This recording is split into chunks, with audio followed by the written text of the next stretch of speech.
Brought to you by My 11 Circle. Win first prize 1 crore. Download the app now. Ultimate Test World Test Championship Final, 7th of June at the Oval in London. That's the setup. India versus Australia, number 1 versus number 2. And over the years, we've enjoyed every moment of this rivalry. From when it started in your days, you set the seeds of that rivalry, wanting India to be a better cricketing nation. It was born from that. So for both of these nations who've now reached the summit and want to go one step further in the Ultimate Test, what does it feel like? What does it mean for them to be playing in a World Test Championship final? Well, I think already, the fact that we're here today, as you said, about 20 days out from the World Test Championship final starting, I think it goes to show what sort of excitement there is around this a one-off test match, really. And, I think the ICC have to be applauded for making this possible. I think it's 4 years now in the making since they turned it from being just the points leader at the end of the year, winning the Mace, to having this one-off final. Obviously, we know that New Zealand were too good a couple of years ago, and now we see the two best teams over the last 2 years in Australia and India go head-to-head at the Oval over what potentially is 6 days. So we actually have a winner in that Test match. It's really exciting.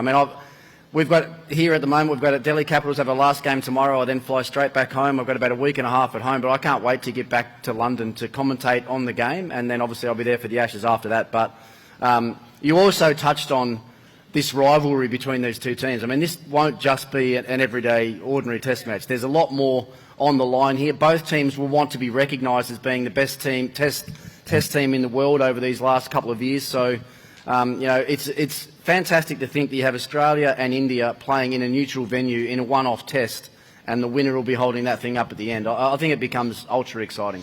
It's a beauty. Ricky, you've got your hands on a lot of World Cup trophies. How would you have liked to get your hands on that? I tried to get my hands on it again today, but I wasn't allowed. I didn't have enough white gloves with me to be able to pick it up. But no, whoever is holding that up at the end of the first week of June will be very proud of what they've done over a long period of time. That's the thing with this. You listen to the players talk about it all the time now. The whole idea that this concept was brought into world cricket was to give more context to every single day's play during a test match. So you hear the players now talking about just how important it is that we can try and find a way to win this test match so we stay alive in the race for the World Test Championship. We've seen teams over the last couple of years actually miss a chance in the final because of a slow over rate and being docked points through the year. So there's so much that goes into it, so much.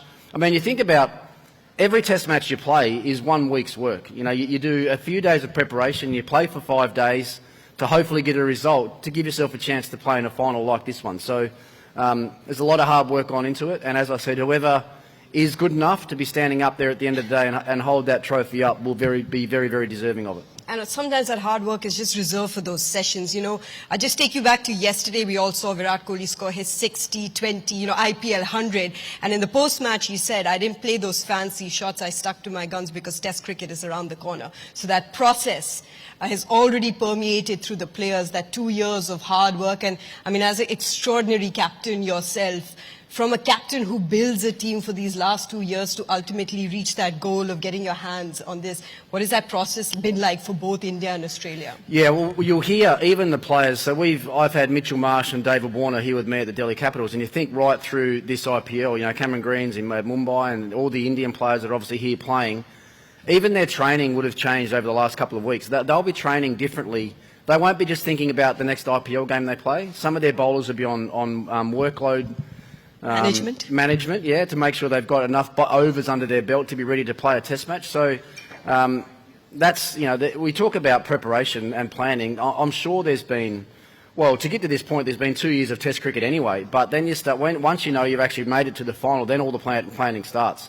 India, because of the IPL being on right now, I've probably got a few more injury issues and concerns than what Australia have got. We've seen in the last week that Josh Hazlewood looks like he's picked up a bit of a niggle. He hasn't played the last couple of games from RCB, as you would have seen last night, and he'll be doing everything he can now to make sure that he's fit for the World Test Championship. And obviously for Australia, there's the Ashes straight after that. So, with KL Rahul being injured, it's going to be interesting to see if, Umesh Yadav is injured as well. So India have got a couple of injury concerns going into it, but there's still a bit over 3 weeks to go, and we keep our fingers crossed and hope that both teams are able to put their strongest teams on the park, because it'd be it'd be disappointing if both teams weren't able to put their best 11 on the park and go head-to-head and see who's the best team. I mean, obviously we look forward to that in about 20 days' time, where there will be a new World Test champion, but it's about the rivalry, okay? So I want to talk about this generational shift, Ricky, because when you used to bring the Australian team over, or we used to come there were kids like us who were growing up terrified of facing Australia and facing Ricky Ponting and the kind of legacy that you created. Then India tried to imbibe. And now if you look at the last couple of Border Gavaskar trophies, it's shifted. It's India that have held on to that, tried to dominate as much as possible. So how do you see this transitional shift at all in the rivalry? Because every time Australia come here, there's still a fight. There's still a scare. It's still going down to the wire. There's no pushing over either side anymore. Oh no, I mean that absolutely, that rivalry has increased and will increase game by game. I think if we wind the clock back, it was probably in the late 1990s, really, I think, when India really woke up to how big a force they were in world cricket. I think that's when the shift was really there. When the real power of the game sort of switched over to India, and to be honest, when through the likes of Ganguly and these guys, where they knew if they wanted to compete against the best teams in the world, that they probably had to start playing their cricket in a different way, and I think that's where it changed. When Steve Waugh was captain, obviously I took over from him. Steve Waugh was probably captaining against Saurav and Sachin at different times, and you could feel a real change in the late 90s. And then that rivalry, series by series, game by game, whether it be a Test match, a one-day or a T20, that rivalry has grown and grown and grown to the point now where you actually hear a lot of the younger Australian players talk about that the rivalry is almost as big as the Australian-England rivalry. And if it ever gets to that, then that's when you have, through the course of a year, that's where you have some incredible, the course of a World Test Championship cycle, that's where you end up having some amazing series. If Australia and India is as big as an Ashes series and you've got both of those in one calendar year, well, then you've got some great cricket to watch and witness. So, even you think about the next couple of months, the one-off test for the World Test Championship final, and then Australia-England, we've got 5 test matches after that. So we're guaranteed to see some great test cricket in the next few months.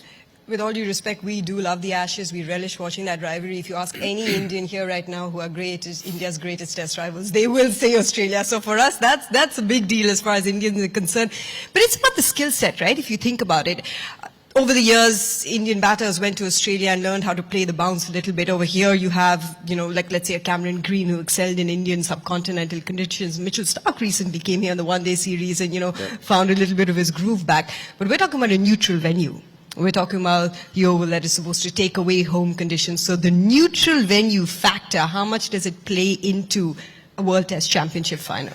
Yeah, it will, I think. I mean, if you look at it just from a conditions point of view only, you would think that the conditions in England should suit Australia a little bit more. The English conditions are definitely more like Australia than they are India, and especially what we've seen the last few times that Australia have actually been to India and played Test cricket here. We've seen the wickets that they've played on. They have been, very spin-friendly, spin-oriented wickets, which, Australians have always found difficult to play on. But saying that, I thought the comeback that the Australians showed in the last series here, in the last 2 Test matches, was really pleasing. So, there's a neutral venue. There's also the choice of ball as well, which has been in the news the last few weeks. Will it be the Duke ball? Will it be the Kookaburra ball? I think it sounds like both teams have decided on it's going to be the Kookaburra ball. So even that, you don't know how the Kookaburra ball is going to play in England. Every time you go to England, you're used to seeing the Duke ball and what it does. So there's those little aspects to it as well. But if you looked at conditions only, then you would have to think that there's a slight advantage to Australia. It's amazing that India and Australia have never played at a neutral venue. Yeah. Although having said that, we've been to the Oval in England. I'm pretty sure there are going to be a lot of blue shirts in the crowd. There'll be more blue than there will green and gold, I'm sure. You can imagine that. It's the subplots, right? We are so intrigued within the battles in battles, and that's the beauty of Test cricket. Every session you see, let's say, a Starc versus a Virat Kohli, or if he gets an opportunity, a Ravichandran Ashwin against Steve Smith, which are the mini battles or the player battles that you would look forward to, because now you are putting your coaching hat on, Ricky. You know the matchups well. Yeah, I think the one thing that India have been able to change through that period that I was talking about then, from the late 90s until now, or even the early 2000s until now, is their ability to compete outside of India. And I think the big reason for that, yes, their batting skills have got better, but I think the fact that they've been able to produce so many very good fast bowlers through that last 10 or 15 year period, that they've been able to have success away. Their record in England is actually quite good as well. So, you know, if they'll miss, obviously they'll miss Bumrah. Bumrah's going to be a huge loss for them going there. But they'll still have the likes of Shami and maybe Bhuvaneshwar Kumar, these guys who will actually bowl well in English conditions. So, look, the big matchups, obviously Virat against anyone is going to be a big matchup. You know, and I caught up with Virat about a month ago when we played them in Bangalore, and I had a good chat to him about his batting and where he was at and his career, and he said to me then that he actually feels like he's almost back to his absolute best, and I think you probably saw that last night. You know, he's had a very good IPL, and I'm sure he'll be the prize wicket that all the Australians are looking forward to. You know, even you think about the last few series we've played, Pujara in Australia has been, you know, really hard to dismiss, and the English, he's over there playing now. You know, Steve Smith's there playing now, Labuschagne's playing in England now. They're trying to get a bit of a feel for the conditions before this big Test match comes around. So, look, I think it'll be India's top order against Australia's fast bowling. I think is a bit of a mouth-watering sort of thought going forward, and generally we think about the battles between India's spinners and Australia's batters. But will that be negated by the wicket at the Oval? Normally, the wickets that I've played on at the Oval have started really, really good batting wickets and actually have offered a little bit to the spinners as the game's gone on. So that's what I'd like to see in this wicket, is to have a really good contest day 4, day 5, or maybe even day 6, seeing how it's going. But between the Indian spinners and the Australian middle order to sort of finish off the Test, I think then you've got a bit of everything. You'll have some new ball stuff from Starc and Cummins and maybe Scott Boland if Hazelwood's not fit, and then as the game goes on, we'll see the spinners and the Australian batters go head to head. And, you know, we tried to, in our broadcast, tried to corner Kevin Peterson the other day to tell us more, because we haven't seen a Test match as late as 7 June at the Oval. So he's like, tell us about the conditions. He said, oh, the summer will be in. It's not in now. It's still raining. The summer will be in. First 3 days, just bat. Just enjoy that. So going by that, how crucial is this toss going to be? Oh, look, I think it'll be important, but to be honest, I'm not a huge believer in the toss unless the conditions are really skewed one way. Like, unless you turn up in New Zealand or South Africa and there's an absolute green wicket. Actually, you could say that Australia and South Africa in Brisbane this year, the wicket up there had a lot of grass on it, and that was probably a little bit unfair. So you want to win those tosses. But I think if we turn up at the Oval and the wicket looks like a normal oval pitch that, as you say, will probably give some assistance to the batters in the first few days and give some assistance to the spinners as the game goes on, you know, I don't think it really matters. You can still win. If you lose the toss, you can still win. If you win the toss, you get the chance to do what you want first and obviously try and control the game. But, you know, as we know, winning the toss doesn't mean winning the game. Whatever you do first in a Test match, you still have to do that really well to give yourself the chance to win. So I'm expecting it for the spectacle itself. I'm expecting that it'll be a really good wicket, and we'll get 5 days of really good, solid, hard Test match cricket. All your years of being an exemplary leader, a captain leading from the front, what advice perhaps for both captains, or what are you expecting to see from either captain? Oh, look, I think the cricket-loving world deserves to see an unbelievably good Test match with the result. You know, we don't want to have a drawn game. So I'd be saying to both captains, let's go out there, let's play good, hard, aggressive Test match cricket, and let's just think about make sure there's a result at the end. If it means that you've got to put yourself or your team on the line to potentially lose a game, to give yourself a chance to win the game, go and do it, because I think that's what everyone that loves the Test match game wants to see, right? And we've heard the really refreshing thing that I've seen in World Test cricket in the last 2 years has been the way that England have played. You know, this all-out, win-at-all-costs sort of approach. And if they lose a couple of long... Like Bazball, you good with that? I don't like the name of it, and he doesn't like the name of it. And I'll tell you a couple of games into the Ashes, I'll tell you if I like it or not, depending on which way the results are going. But no, because I'm a cricket lover now. I'm a cricket watcher. I'm a cricket commentator. So I want to see cricket played the best way it can be. And I think what England have done, they've played Test match cricket the best way it can be played. So I think both captains and both teams in this final deserve to show the world that Test match cricket can be played in an aggressive manner and always looking to take the game forward and win the game, and that's what everyone wants to see. Well, our next generation is here, and before I hand the floor over to them, because they've got a couple of questions for you, Ricky. I just want you to tell them why this format matters so much and why they should be watching the World Test Championship final and what it means to aim to get that test cap, to wear those whites for your country. Yeah, it's getting a harder story to tell, I must admit. You know, with the amount of white ball cricket that our younger generations are actually seeing now, whether that, you know, you look around the world, the landscape of cricket is definitely changing to become a more domestic-based T20 sort of game, which I'm not that happy about, to be honest. But as a young boy growing up in the the northern suburbs of Tasmania in Australia, all I wanted to do was be good enough to play for my club team, which was what my uncle was doing. I want to be good enough to play for my state, and then I want to be good enough to one day hopefully play for Australia in the Test format, because that, as far as I'm concerned, is still the benchmark of a cricketer. To have a long, esteemed, established Test career, I think, is still how we judge cricketers today. That might be changing slightly with the amount of T20 cricket we're seeing, as I said, but if you want to make a name for yourself and you want to feel good about yourself at the end of your career, if you can forge a very good Test career or first-class career, then when you eventually retire, you can be pretty happy with what you've achieved. So, for me, it was always wanting to be good enough to play one Test match, and then it was going to be an Ashes Test. Hopefully for you young guys here, you'll want to grow up and be good enough to play one Test match for India, and maybe that's going to be against Australia. So that I wish you all the very best. I'm really interested to listen to some of the questions you've got. If you're not too shy to ask them, that is. The time I spent with you at the back there, everyone was a little bit shy, but looks like there's some written questions there which they'll be able to read out, which might bring the best out in these youngsters. So it's great to see you all here, and I'm sure you'll be watching closely over the next couple of weeks to hopefully see Australia win the World Test Championship. There you go. He's already given the prediction before I asked him that. And as we saw yesterday, 2 centurions in the IPL using classical cricket shots, not doing anything fancy. So that technique is possible. So you never know. He's probably in that mindset as well. Any other questions from our friends in the media? Wow, okay, a lot of questions. Go ahead, sir. Good morning, Ricky. So I have one question to ask that, there's a lot of franchise cricket being played. Globally, there have been many new franchises, for example, SA T20, IL T20. So with the new World Test Championship format, and you groom a lot of players around Australia, around India, so how easy or difficult is it to motivate the next generation, to take up Test cricket or prioritize Test cricket, because it is the purest format of the game?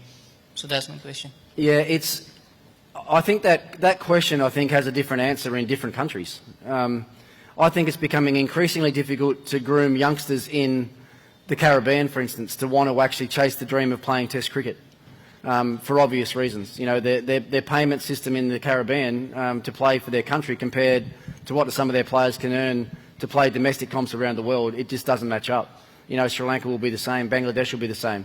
Australia, England, India, no problem. You're being really well paid to play Test cricket for your country, and that's why I think so many youngsters in those countries still aspire to play the Test match game. I actually think and I'm on record saying this before, I actually think there's a